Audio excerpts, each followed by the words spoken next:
Hey, what's up guys? It's Sher and I'm Shadowhunters trash and I look terrible. Let's be honest here. And the reason I look awful is because I was crying last night because of this damn Shadowhunters episode.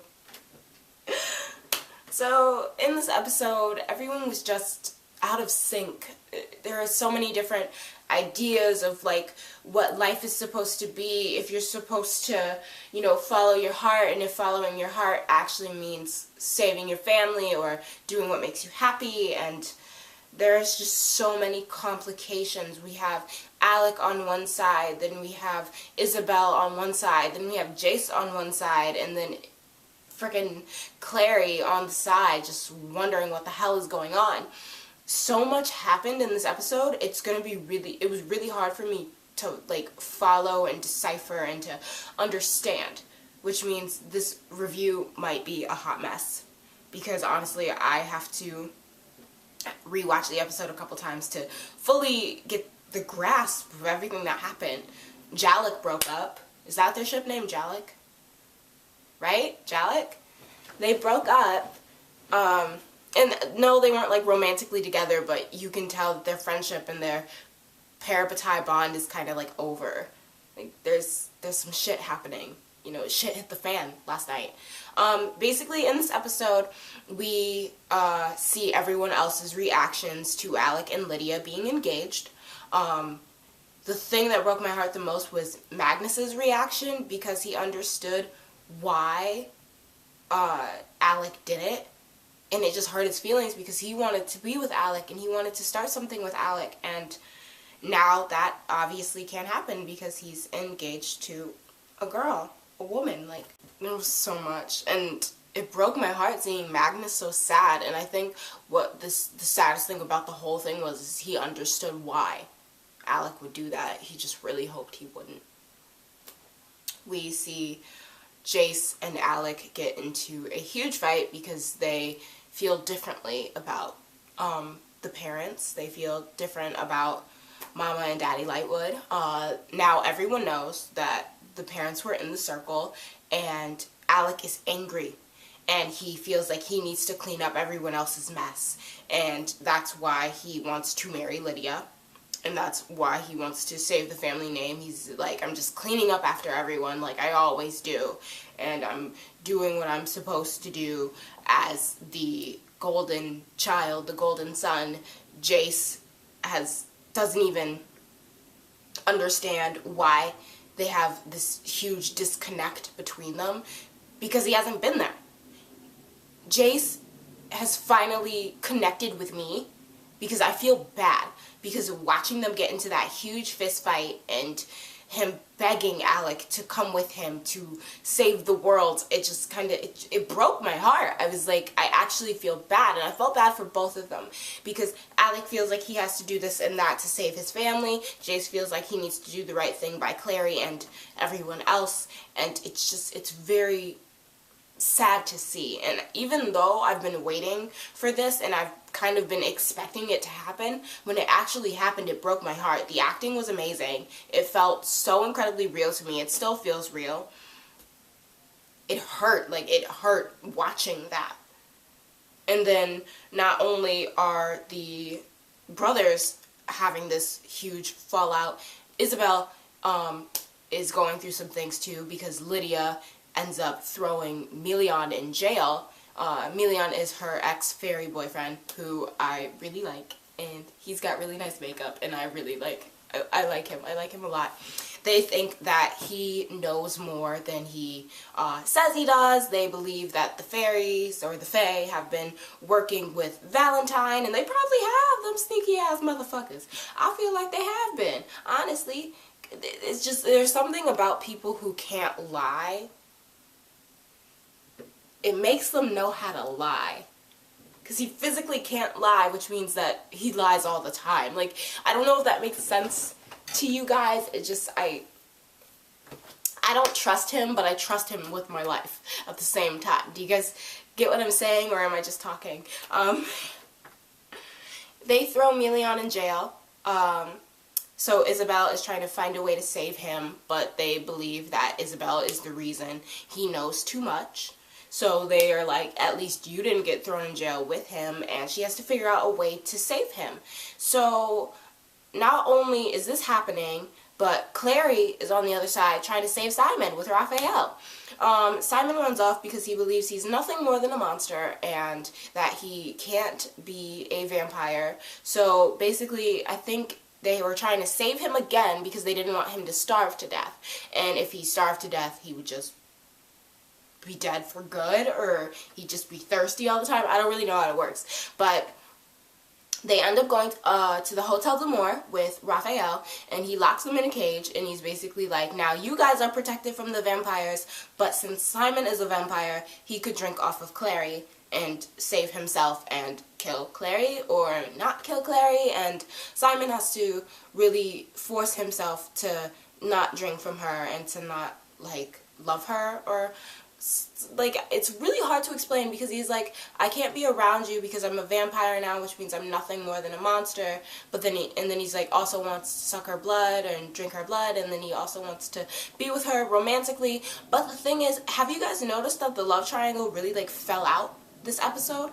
Like, we see this really intimate moment between Simon and Clary, and Jace is watching, and he looks so hurt and sad, but he's not sad because Simon and Clary are communicating. He's sad because he can no longer communicate with Alec the same way. So even though him and Alec weren't necessarily together, they did have a really strong bond, and they loved each other very much. And now that it's over, watching Clary be with her best friend just really hurt his feelings.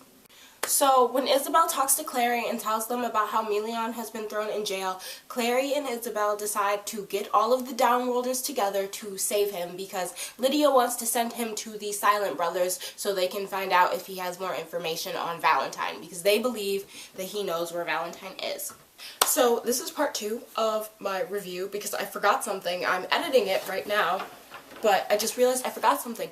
Lydia and Alec actually agree on sending Melian to the Silent Brothers. So another thing with Alec and him being angry is that it's also kind of rubbing off on him and his feelings about Isabel and for Isabel, because that's his sister and he loves her more than anything. He really disregards her feelings, like, in this episode. Like, he literally does not give a shit about anyone in this episode. He's so emotionally unstable. Like, he's emotionally numb. And can you guys even see me? Like, am I actually in the screen? And it's just, I don't know, it's weird and it's disheartening because they've always kind of had each other's backs and they've always known each other so well and loved each other and have always wanted to be there for each other, and then he kind of just stops giving a shit about everyone, and it's just really disconcerting to see. Okay, that's all I wanted to say, so let's go back to the actual original planned video. Okay, bye. Okay, and so not only is Alec being a dick to his sister, but he's also being a dick to Magnus. You know, Magnus is very fun and very playful, and he loves to talk to him and be sweet to him and flirt with him, and he saw Alec after he had been attacked by the Forsaken in the last episode, and when he was flirting with him and, you know, telling him, you know, I can heal you and I can make you feel better, he was like, Magnus, I'm good. And he was like, stop talking to me. Like, he had that vibe, like he just did not want to talk to him and that he did not want to be Magnus's friend, and he's being such a dick, and he does not know how to handle his own emotions and feelings. And I mean, I guess it's kind of obvious because he never told Jace, you know, like, hey, Jace, I'm in love with you.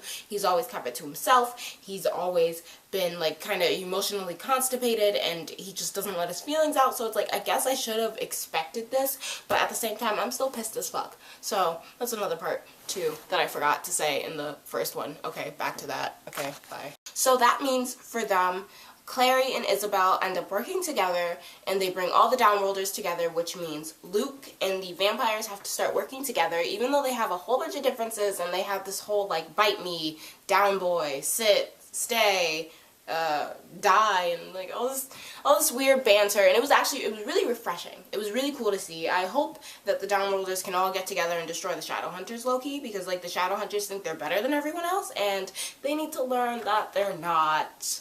I don't want all the Shadowhunters destroyed, but I mean, I want them to, like, not think that they're better than everyone else. That's what I want out of this. So the whole crew gets together and they save Melion, and I think that's amazing. And you know, Isabel and him, I can't necessarily say that they're back together, but they were kissing and they were both really happy to be back in each other's arms. And I don't know, I'm happy for Isabel, because not only did she get to save Melion, but she kind of gave up trying to be like her mom as well. Because we get to see her back with her titties out and her really tight jeans and her heels slaying the day and her cute hair. Like, I am very happy that the Isabel that I know and I love is back, because as much as I did like her style when she was pretending to be her mom, but the thing is, she was pretending to be her mom and she wasn't being herself. So even though she looked amazing and she was doing what the Clave wanted, she wasn't doing what she wanted, and she had to follow her heart, which is what her brother was trying to do. But the thing is, he's not following his heart, he's following his head. He believes that he has to save the family because no one else is going to be able to do it as well as he can. He is trying his best, but he doesn't need to, and that's the thing. He doesn't need to try to, like, save his family. He just believes that's what he has to do, and he doesn't. And because of that, you know, he and Magnus broke up, and they're not talking anymore, and you could literally see the tears in his eyes, like, when he said goodbye, Alexander. I was like, you know what, just fuck me up. Just end me. Because it broke my heart. Like, there was so much emotion in this episode. Like, I need to take a nap. Like, there was so much happening, and I'm so invested in these characters and their storyline, and I want everyone to be together and happy and friendship and love and all of that good stuff, but I can't see it happening. At least not right now. It's going to take so much work. You know, like, it's not going to go the way I want it to. There's so much that needs to happen. There's so much character development that needs to go on for them to be able to forgive themselves and to love themselves and to love their family. I don't know how I feel. This episode kind of hit me hard. Like, I feel like I need to kind of reevaluate my, like, entire life. Like, this show, honestly, you guys know this show owns my ass. So if there's, like, a sad episode or a very serious episode, it affects me, and I really want everyone to be okay, and I just want to give everybody a hug, especially Jace. I think that says a lot about Dominic Shelwood and his acting, because I hate Jace, but seeing him in this episode shattered me, and I was like, this poor child. I want to give him a hug, and I want him to know that he's loved, and that Alec is just trying his best, and that he is trying his best, and that everything will be okay. And I don't even like Jace. Guys, go watch my last review. I was like, fuck Jace. And now I'm just like, Jace, let me love you. Let me give you a hug. You poor child. Oh my god. So much happened. And honestly, guys, leave your comments below, because I'm really messed up. And I feel like I'm forgetting things. But those are just the main things I wanted to talk about. Because the thing is, everyone has a reason for doing what they're doing. They all have really legitimate reasons. And I kind of understand each person in so many different ways. And it's just, none of them are connecting anymore. They're all in different directions. And that's very scary. And I don't know where this leaves them. I don't know where this leaves them. And I'm worried. I'm very worried. I don't know what's going to happen next. So in next week's episode, we're going to get to see the alternate universe, which means none of this stuff is going to be repaired in the next episode. We also find out that Melion was indeed working with Valentine. At least I'm pretty sure that's what the promo said, that he could get Clary to see Valentine. And then they go to the alternate universe, and we see Izzy in a Star Wars shirt and a fishtail braid, and she looks like a 4-year-old instead of her age. Simon is human in this AU, and I don't know. I'm excited for next week. I feel like I will be back to normal next week, and I'll be, like, happy and excited, but there was just so much angst and sadness in this episode. Like, I can't have a happy review because, like, this wasn't a happy episode, you know? And it's just, I'm feeling a lot of things. I'm very upset. Please leave your comments below, because I need some positivity. I need you guys to tell me that everything's gonna be okay. I need a hug, okay? The show ruined me. I am ruined. So like, comment, subscribe if you want to. I respond to every comment. I read every comment, so please no spoilers. Remember, this is a completely unbiased review because I have not read the books. I will see you guys next week. Bye!